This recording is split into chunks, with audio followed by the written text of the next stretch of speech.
আসসালামু আলাইকুম। নতুন একটা ভিডিওতে আপনাদের সবাইকে স্বাগতম। ভিডিওটা একটু স্কিপ করবেন না, দেখতে পারবেন অনেক সুন্দর করে আমি আলু দিয়ে চিজ বানাচ্ছি। এই দেখেন আলু সুন্দর করে ছিলে কেটে ধুয়ে এখন কাটবো, পানি ঝরা দিছি। এখন আলুর দাম খুবই কম, আমাদের বাচ্চারা আলুর চিপস খুব পছন্দ করে। আপনাদের ঘরে যদি ছোট বাচ্চারা থাকে আমার মতো এরকম করতে পারেন। এই দেখেন আমি আলুগুলোকে কেটে নিচ্ছিলাম পাতলা পাতলা করে। কতটা পাতলা আপনাদের দেখিয়ে দিলাম। কথায় যদি কোনো ভুল ত্রুটি হয়ে থাকে সবাই ক্ষমার দৃষ্টিতে দেখবেন। এই দেখেন এখন আলুগুলোকে সুন্দর করে ধুয়ে নেব। এই যে ধোয়ার পরে পানি দিয়ে সিদ্ধ বসাই দিলাম রাইস কুকারের ভিতরে।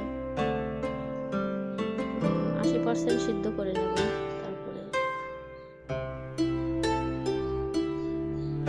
এখন আলুর দাম খুবই কম, এখন সবাই বানায় রাখতে পারে আমার মতো।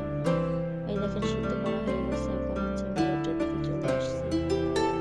এই রোদ্রে দেওয়ার একটু ঝামেলা মনে হলো, কিন্তু সারা বছরের জন্য বাচ্চারা তো চিপস খুব পছন্দ করে, আর আলু তো খাওয়ানো ভালো বাচ্চাদের।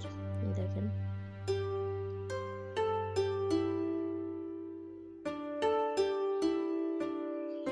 একটা একটা করে মেলে দিচ্ছিলাম আমি।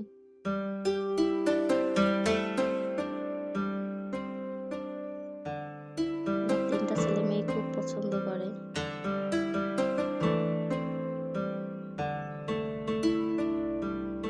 একটা একটা করে ছাড়িয়ে দিচ্ছিলাম।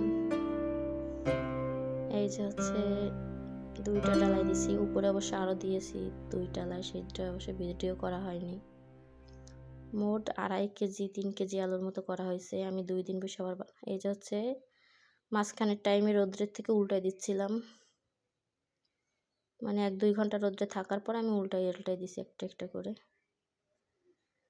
তারপরে এই যে দ্বিতীয় দিন, 2 দিনের ভিতরে দেখেন কতটা শুকাইছে। আমি চিজ ভাজবো, কিভাবে ফোলে কি না ফোলে দেখাবো সব পরের ভিডিওতে।